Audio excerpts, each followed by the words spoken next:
نیند کے دوران جسم پر بھاریپن اور حرکت نہ کر پانا، طبی وجہ یا کچھ اور۔ اس دوران کمرے میں کسی کی موجودگی کا احساس، سینے پر دباؤ یا لوگوں کے سائے کو دیکھنا شامل ہو سکتا ہے۔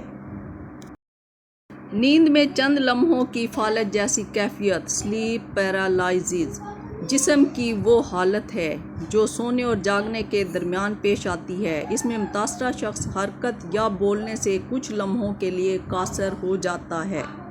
نیند میں فالج کے بارے میں مختلف معاشروں میں کئی باتیں مشہور ہیں۔ کچھ کا ماننا ہے کہ اس کے پیچھے سائنسی وجہ ہے، جبکہ کچھ کا ماننا ہے کہ اس کا تعلق مافوق الفطرت سپر نیچرل سے ہے اور کوئی مخلوق ہے جو ایسے وقت میں انسان پر غالب آ جاتی ہے۔ تاہم در حقیقت اس حالت کو سائنسی طور پر بیان کیا جا سکتا ہے۔ عام طور پر نیند کے دوران ہمارا دماغ پٹھوں میں حرکت روکنے کے لیے سگنل بھیجتا ہے تاکہ خواب کے دوران جسمانی حرکات کو روکا جا سکے۔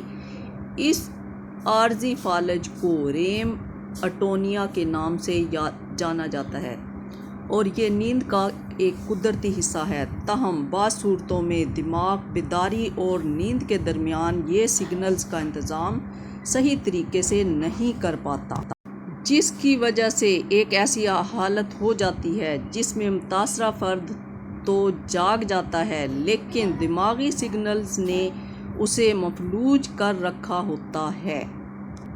ایسی حالت کے لیے کئی عوامل ذمہ دار ہیں جو کہ درج ذیل۔ نمبر 1، نیند کی کمی یا نیند کے لیے بے قاعدگی۔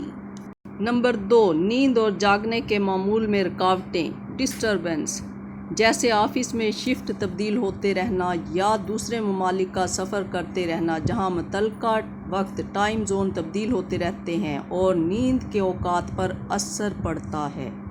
نمبر 3، نیند کی خرابی جیسے اور تناؤ اور اضطراب۔ نمبر 5، پیٹھ کے بل سونا، دائیں ہاتھ کروٹ لے کر سونا چاہیے۔ نمبر 6، نیند سے متعلق جینیات اور خاندانی تاریخ۔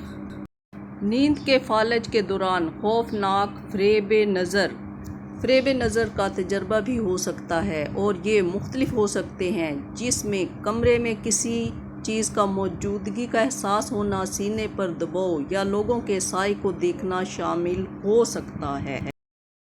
یہ سب نیند اور جاگنے کے دوران دماغی سرگرمی کا نتیجہ ہوتے ہیں جس کا مافوق الفطرت سے تعلق نہیں ہوتا۔